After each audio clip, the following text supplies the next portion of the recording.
Avec le directeur de l'Afrique de l'Ouest et du centre du NDI, National Democratic Institute.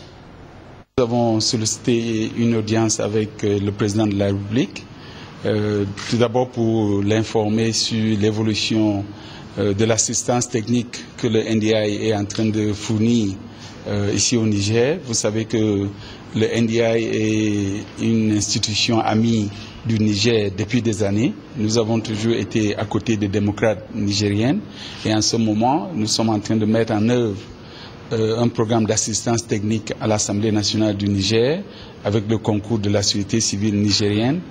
Nous sommes dans la phase du lancement de la deuxième phase de notre programme. Il était donc important que nous venions informer le président de la République sur l'évolution de ce programme et sur les perspectives pour les années à venir.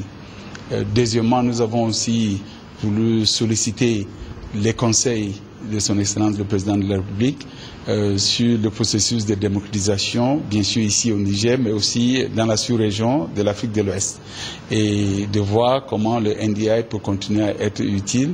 Et là, le président nous a aussi protégé beaucoup de conseils. Et audience à la primature, cette fois-ci, le Premier ministre chef du gouvernement s'est entretenu cet après-midi avec une délégation des pays de la sous-région ayant pris part à la conférence régionale sur le Hajj et la Oumra ouverte hier matin à Niamey.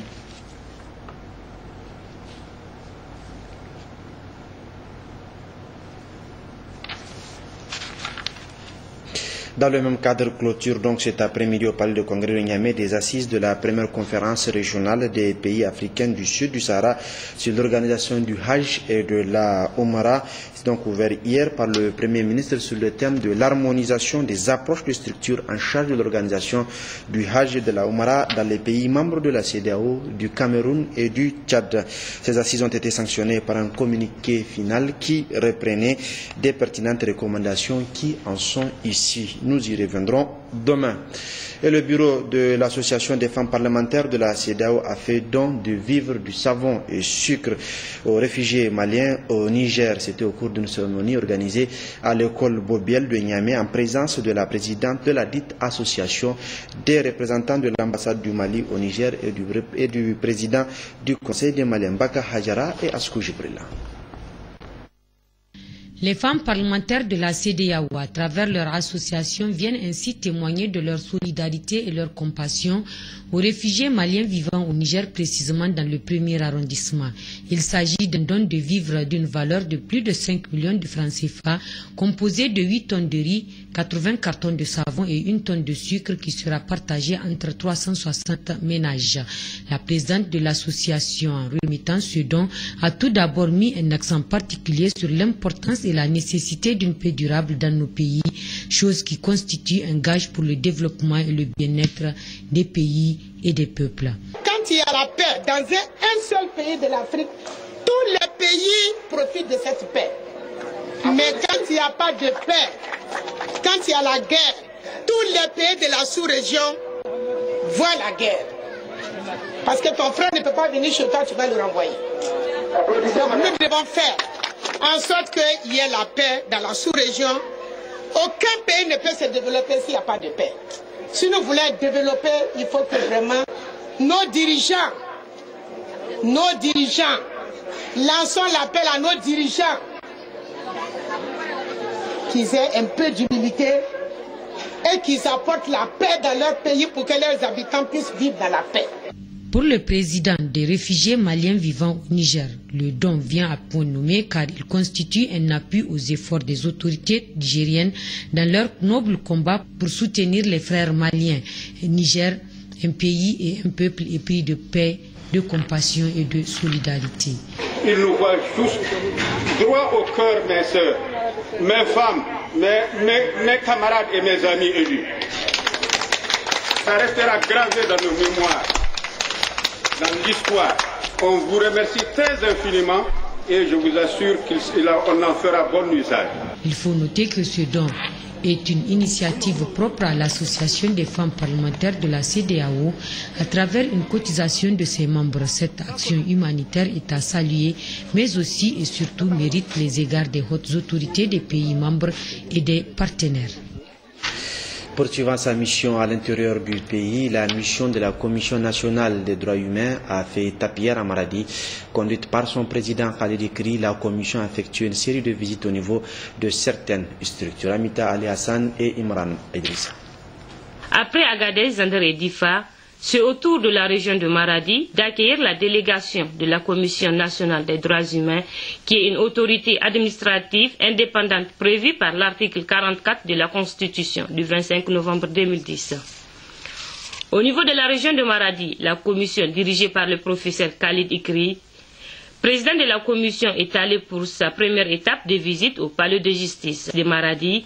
Après une visite des locaux, une réunion a regroupé les membres de la commission, les magistrats et autres auxiliaires de la justice en présence du gouverneur Abdou Mamad. Au cours de cette rencontre, le président de la commission, Khalid Ikri, a expliqué à l'assistance l'objectif assigné à cette visite au niveau du palais de justice.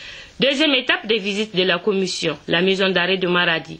À ce niveau, il s'agit pour la commission de constater des visus, le tas de détention des 418 prévenus qui y vivent, dont 120 pour la circonscription de Madaroufa.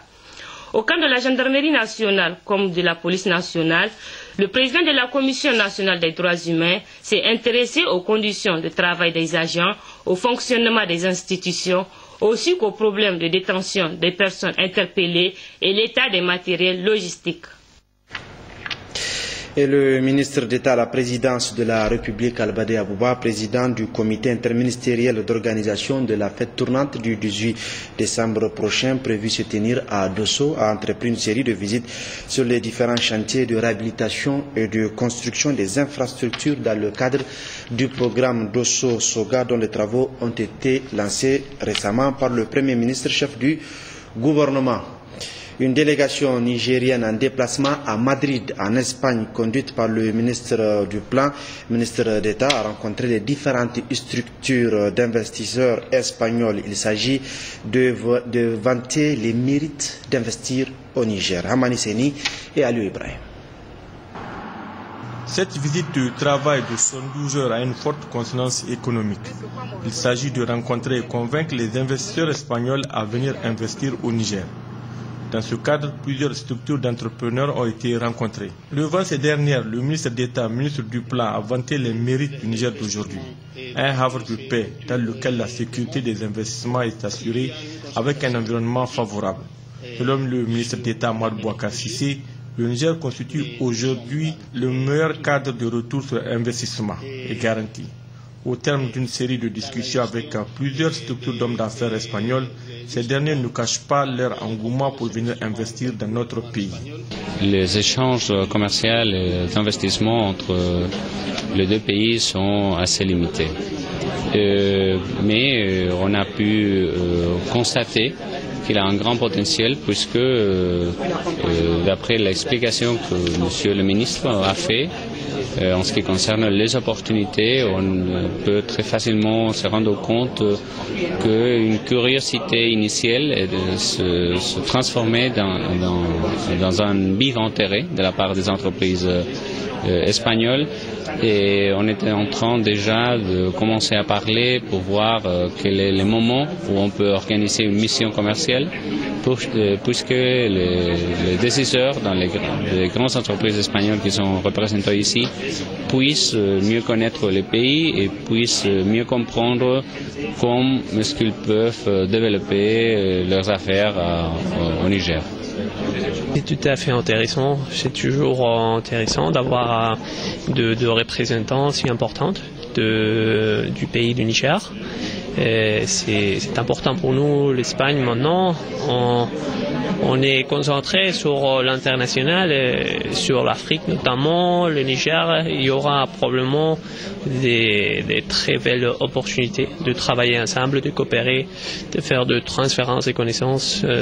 C'est très intéressant pour nous. On est très intéressés d'entrer dans les pays et de collaborer avec nos amis du Niger. Le secteur plus important pour la société espagnole au Niger, c'est le traitement d'eau, de l'eau potable et aussi l'agriculture.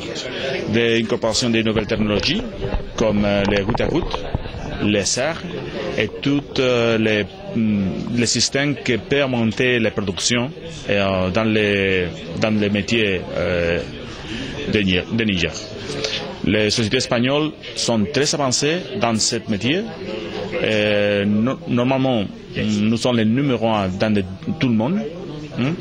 Et on peut apporter beaucoup de choses pour le développement de l'agriculture et du secteur rural au Niger. Selon l'ambassadeur du Royaume d'Espagne au Niger, cette visite du ministre d'État Ahmad Boubacar Cissé à Madrid a permis de convaincre les Espagnols de s'intéresser au Niger à travers la participation à des projets dans le cadre du partenariat public-privé. On remercie beaucoup la visite de Monsieur le ministre d'État, M. Cissé en Espagne. C'était une visite que je crois que c'était très utile.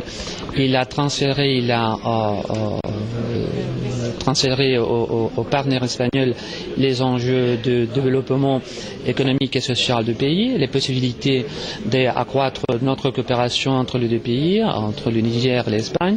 Et je crois que c'était très utile parce que Monsieur le ministre a pu constater l'intérêt réel de l'administration, les agents publics, donc, mais aussi les agents privés, les entreprises, de travailler plus et davantage en Niger, en secteur dans lequel notre administration et nos entreprises sont les leaders dans le secteur, par exemple, énergétique, le secteur alimentaire, le secteur du développement rural, le secteur d'assistance technique, de formation professionnelle, etc.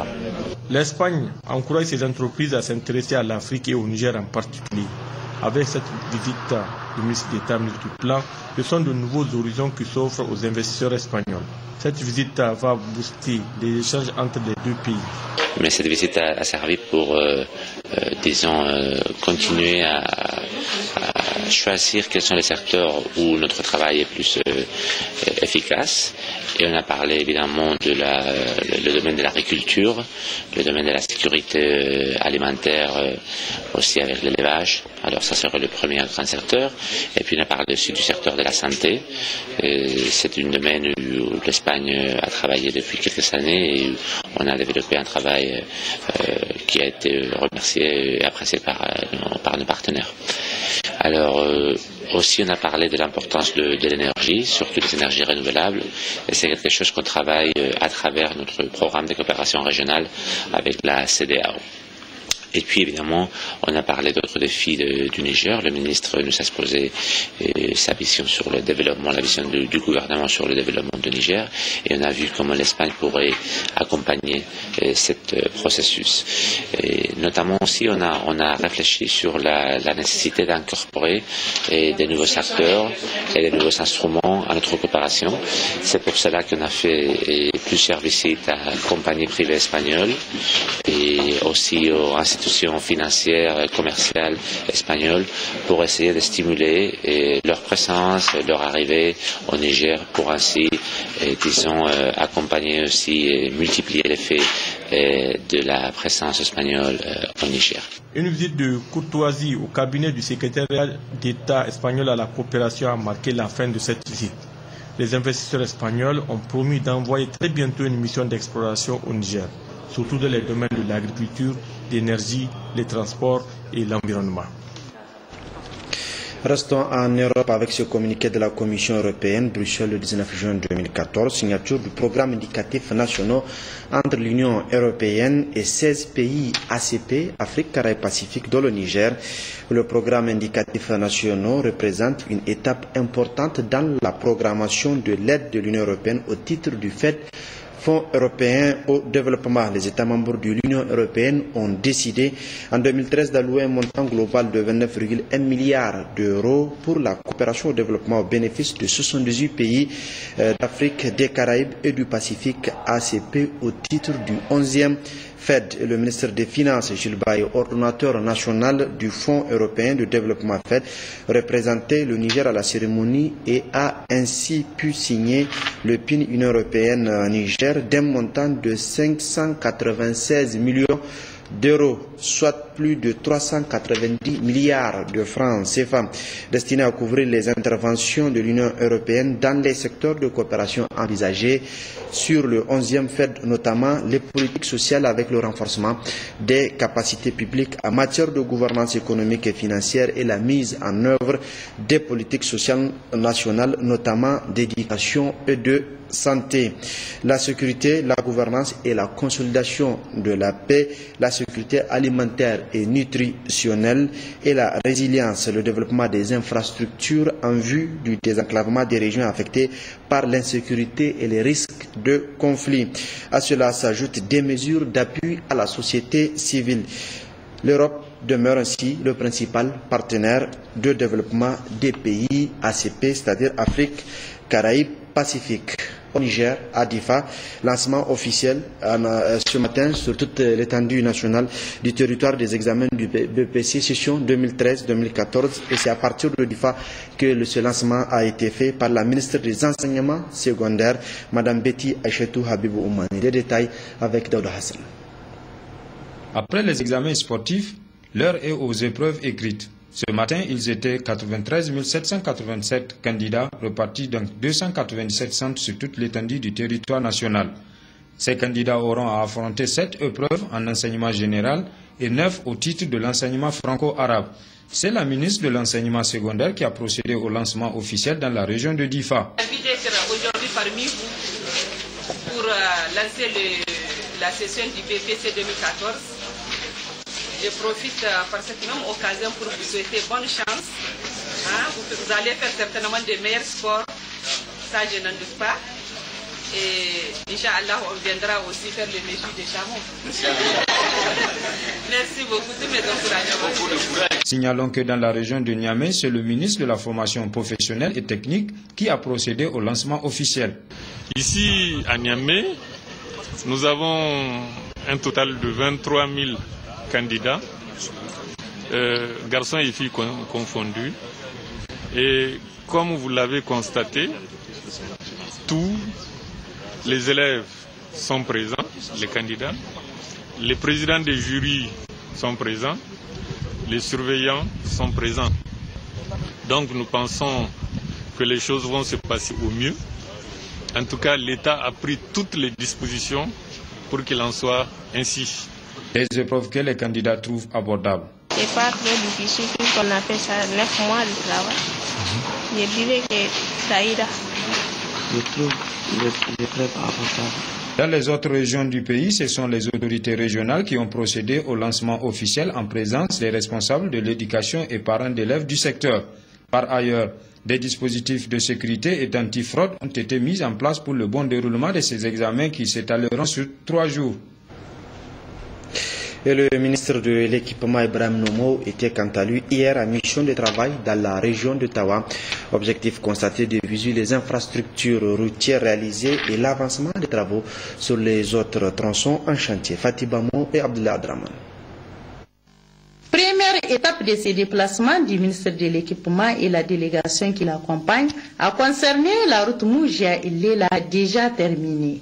Aussi de passage, le ministre Ibrahim Noumou a fait escale pour visiter un forage multi-village au profit des populations de Guidankaro et environ, dont les travaux n'avancent pas. Là, le ministre a rappelé à l'entreprise ECK, chargée de la réalisation de ces forages, le respect du délai prescrit ainsi que la bonne exécution des travaux. La deuxième étape de cette visite du ministre de l'équipement lui a permis de constater l'avancement des travaux de construction de la route Ilela-Nandaji, confiée à l'entreprise EGBTP, qui est à un taux d'exécution d'environ 33,4%. Les travaux avancent normalement. Poursuivant sa mission, le ministre de l'équipement et sa délégation se sont rendus à Ilela. pour constater l'avancement des travaux de voirie confiés à l'entreprise CSE et dont le taux de réalisation est à 78,3%. Aussi, les tronçons en cours de réalisation par Gishrik Aura confiés à l'entreprise Mika et Bagassamo à l'entreprise Ould ont été visités par la délégation ministérielle. Après toutes ces étapes, le ministre Ibrahim Nomaou s'est dit satisfait des infrastructures routières déjà terminées et l'avancement normal des travaux pour les autres tronçons en chantier. Il a aussi salué et encouragé les entrepreneurs et leur personnel pour leur ferme détermination à accomplir leur mission, ce qui traduit le respect des clauses inscrites dans leur cahier des charges. Aujourd'hui, nous sommes dans la région de Tawa pour visiter un certain nombre de choses. La première des choses, c'est d'abord vérifier ce qui est en train de se passer sur notre route RN1.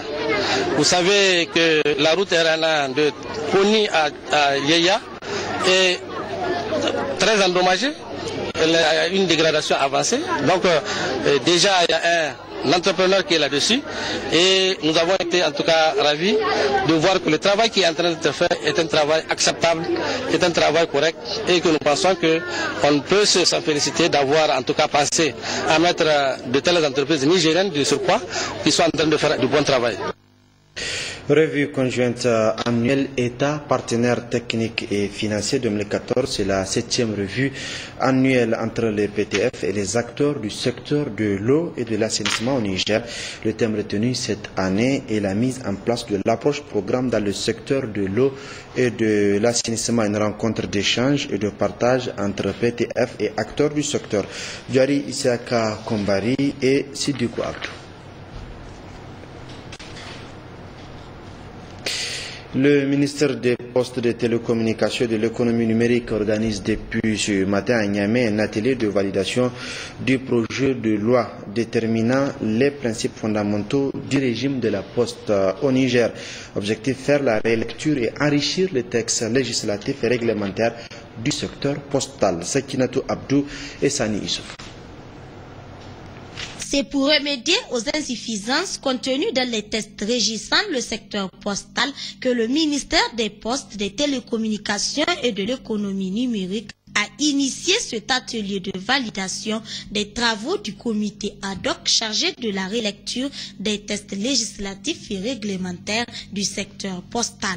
Un atelier qui vise à enrichir cet avant-projet de loi fixant ainsi les principes fondamentaux et les conditions d'exercice de la profession postale. Ce comité d'hommes et de femmes reconnus pour leurs compétences et leur expérience en la matière, qui a travaillé sans relâche 24 jours durant, vient de produire des résultats remarquables.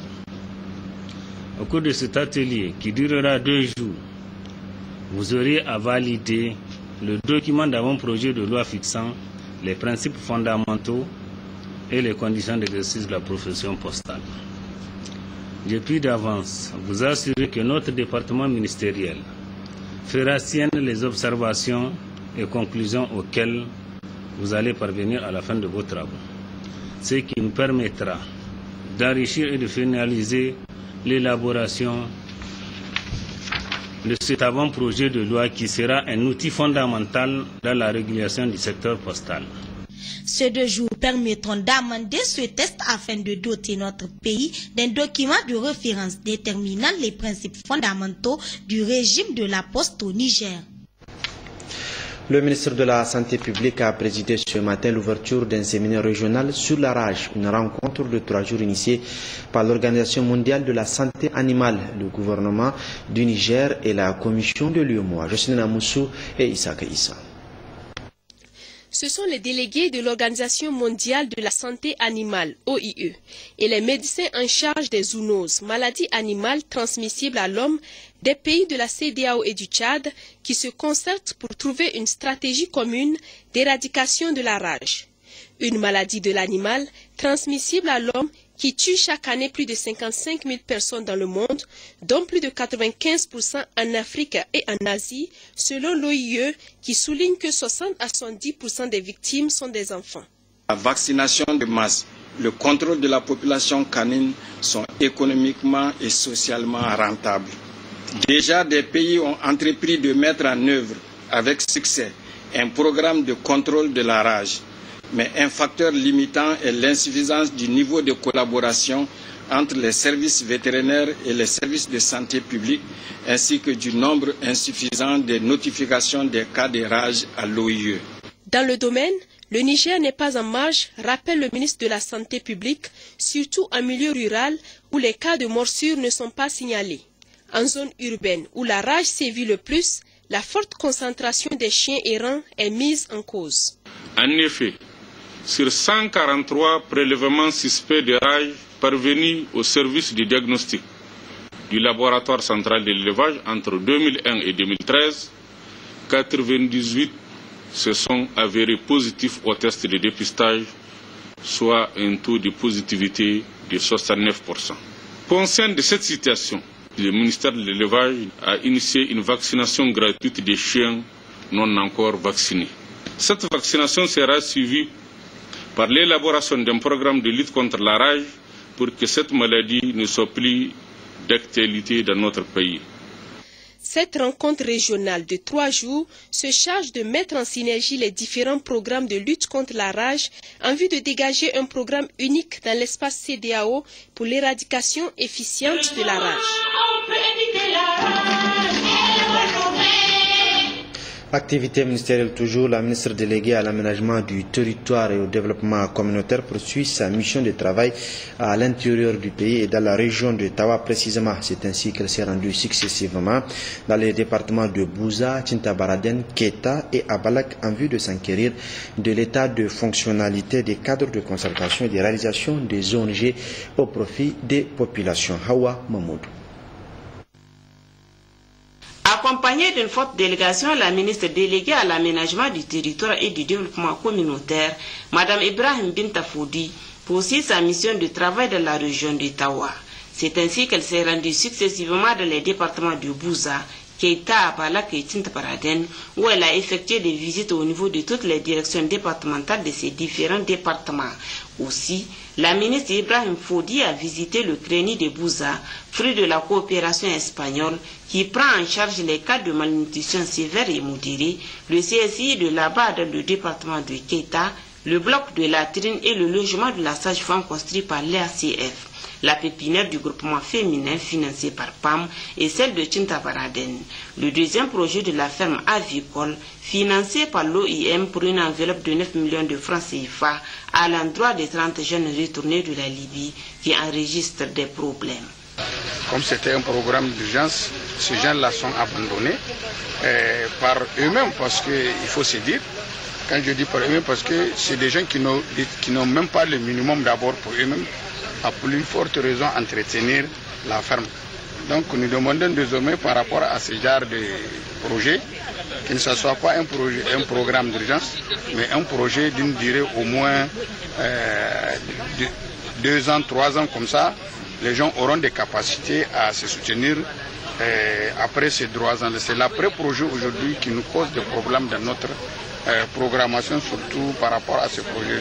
Donc nous lançons un appel au ministère de l'élevage par rapport à ce sujet. Sinon, tous ces poulets-là que vous avez vus dans la ferme-là, qui est 1600 poussins, vont risquer de disparaître comme ça, ils vont mourir faute de moyens, parce que nous, à notre niveau, au niveau des institutions de l'État, au niveau du département, nous ne disposons pas de moyens, et la mairie aussi n'a pas ces moyens-là pour les soutenir jusqu'à la fin du processus. Il ne reste que 2 mois ou 3 mois pour qu'il y ait la production. Mais malheureusement, la situation telle qu'elle se présente, ça nous inquiète beaucoup. Pour l'état des locaux des directions départementales de plan de Bouza, Keita, Abalak et Tintabaraden, les constats sont les mêmes. L'insuffisance de personnel et de matériel roulant et informatique, la vétusté des locaux dont Tintabaraden constitue le cas le plus crucial. Retenez bien que la direction du plan est logée dans un bâtiment vétuste qui date de 1962. Qui laisse avoir une toiture complètement dégradée. Donc si on y prend garde, risquent de s'effondrer. Partout où la ministre est passée, elle a tenu des réunions au cours desquelles les responsables départementaux ont dressé la situation des diverses activités de planification et de coordination des actions de développement conformément à leurs attributions. Ensuite, un débat est ouvert où les uns et les autres ont pris la parole, qui pour apporter des éclaircissements, qui pour poser des questions. La ministre Ibrahim Binta Foudi est intervenue pour rappeler aux uns et aux autres le respect de la hiérarchie, le rôle d'appui conseil et la franche collaboration. Aussi, la ministre a interpellé les ONG pour qu'elles respectent à la lettre les engagements pris avec l'État. Elle a surtout insisté sur le contrôle des activités que les ONG mènent. La bonne gouvernance, dira-t-elle, est l'une des priorités des autorités de la 7e République, au premier rang desquelles son Excellence Mahamadou Issoufou, président de la République, chef de l'État. Je le disais, à Niamey, revue conjointe annuelle État, partenaire technique et financier 2014, c'est la 7e revue annuelle entre les PTF et les acteurs du secteur de l'eau et de l'assainissement au Niger. Le thème retenu cette année est la mise en place de l'approche programme dans le secteur de l'eau et de l'assainissement, une rencontre d'échange et de partage entre les PTF et les acteurs du secteur. Duari Issaka Kombari et Sidoukou Abdou. Cette rencontre revêt une importance capitale. Elle servira de cadre d'échange et de partage entre les acteurs du secteur eau et assainissement, l'État et les partenaires techniques. Elle permettra aussi de faire le point de progrès réalisés dans ce domaine.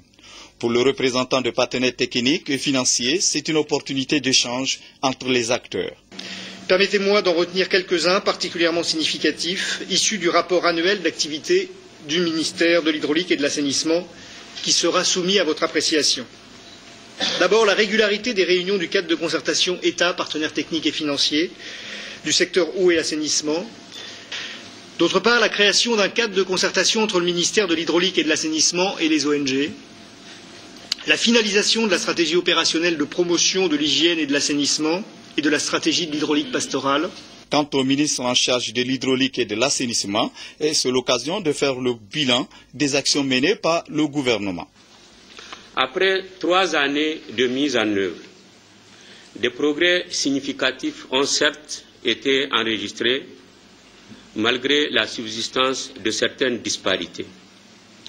Ainsi, en milieu rural, si le taux de couverture a significativement évolué de façon positive, le taux d'accès à l'eau potable reste autour de 50% en 2013.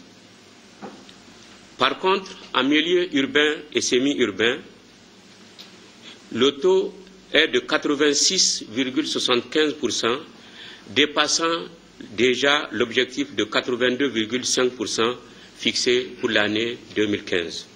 Cette rencontre, selon le ministre de l'Hydraulique et de l'Assainissement, permettra d'évaluer leur plan d'action en tenant compte des atouts et des faiblesses et fonde l'espoir qu'au terme de celle-ci, des recommandations pertinentes seront à l'ordre du jour.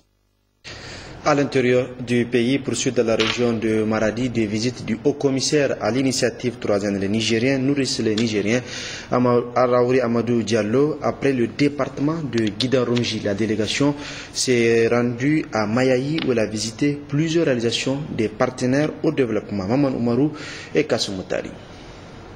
Rappelons que cette mission du haut-commissaire à l'initiative 3N à l'intérieur du pays s'inscrit dans le cadre de la supervision des activités 3N mises en œuvre par les projets, programmes et les organisations non gouvernementaux au profit de nos laborieuses populations.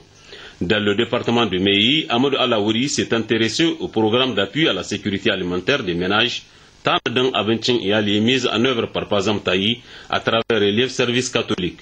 Il s'agit d'un programme de l'USAID qui a pour objectif, entre autres, de voir que les ménages avec des femmes enceintes et allaitantes et des enfants de moins de 5 ans ont réduit la malnutrition chronique, l'augmentation de la production et la consommation de produits alimentaires pour la nutrition et leurs revenus dans les ménages vulnérables, améliorer la gestion intégrée des risques de catastrophes chez les communautés cibles et les rôles de sexe élargis pour améliorer les résultats durables. Démarré en 2012 pour une période de 5 ans, ce projet touche 907 villages du département de Kanché dans la région de Zander et celui de Meyi dans la région de Maradi. Du village de Mezakouni dans la commune rurale de Cherki Hausa à celui de Kahinkosei de la commune rurale de Kanambakashi, en passant par Dansunsu Gidanadoli, le haut-commissaire à l'initiative 3N, Amadou Alaouri, et la délégation qui l'accompagne, a constaté de visu plusieurs réalisations à mettre à l'actif du PASEM Taï de CRS Maradi, au grand bonheur de population. Nous voyons que tous nos partenaires sont aujourd'hui engagés dans la mise en œuvre de l'initiative 3N. Nous voyons que les populations sont de plus en plus mobilisées. Et nous pouvons donc à ce stade dire que de plus en plus, en tout cas la question, l'initiative 3N devient une affaire de l'ensemble de la population nigérienne avec l'appui de nos partenaires. Et je pense qu'il faut aller dans ce sens. Pour sa part, le chargé d'affaires de l'ambassade d'Amérique dans notre pays, Richard Bell, représentant l'ambassadeur empêché, s'est dit réjoui de constater concrètement sur le terrain que cet important programme est très bénéfique pour les populations. Et je suis bien content que M. le Haut-Commissaire ait pu confirmer de visu que nos programmes s'alignent parfaitement sur les priorités et la stratégie élaborée par le gouvernement nigérien. C'est notre rôle en tant que partenaire du Niger de nous aligner derrière les priorités nigériennes. Et je suis vraiment très heureux de la réussite de cette visite qui a montré qu'il y a beaucoup de bon travail qui est en train de se faire, qui tire les leçons des expériences préalables. Il est à noter qu'au cours de ce déplacement, le haut-commissaire à l'initiative 3N est accompagné du secrétaire général de la région Yaya Bodi, du président du conseil régional Patepala, du préfet du département de Méhéi, de son conseiller technique Aboubakar Kiyokoudize et de plusieurs cadres techniques et partenaires au développement. Restons dans le cadre du partenariat National Democratic Institute. NDI a présenté hier après-midi au Grand Hôtel de Niamey son programme 2013-2015 pour notre pays. Ce programme est une poursuite de 16 actions d'assistance technique à l'Assemblée nationale, entre autres sur des financements de l'USAID et de la coopération danoise. Cette présentation a été placée sous le patronage du directeur régional NDI Afrique du Centre et de l'Ouest, Gérard Abdelaziz et Bachir Harouna. Le programme 2013-2015 du National Democratic Institute NDI au Niger est la poursuite de la première phase d'assistance technique à l'Assemblée nationale en matière de législation et du contrôle parlementaire des actions gouvernementales entamée en 2011. Cette deuxième phase vise 4 objectifs principaux. Les thèmes spécifiques de notre programme seront le renforcement de l'application des lois dans le domaine des industries extractives, les conventions internationales des droits de l'homme et de la lutte contre la corruption, tout en prêtant une attention particulière sur la promotion de l'élément genre dans la politique. Dans l'exécution de ce programme triennal, le NDI est toujours appuyé par l'USAID et la coopération danoise d'ANIDA. Toutes les contributions de nous autres étrangers sont des expressions de notre conviction que les Nigériens sont entièrement capables de réussir l'enracinement définitif de la démocratie dans leur pays. Je suis particulièrement ravie d'annoncer aujourd'hui l'approbation par le Parlement danois le jeudi passé de notre partenariat avec l'USAID et le NDI en vue d'appuyer le Parlement du Niger. Nous attendons de ce partenariat que les parlements soient mieux équipés à la fin du programme, et cela en vue d'assumer ses fonctions centrales. Les activités relatives à ce programme sont essentiellement constituées de plaidoyers et de sensibilisation sur la question genre, la lutte anticorruption et la protection des droits humains, des visites sur les sites miniers et ou pétroliers, de l'assistance technique aux parlementaires.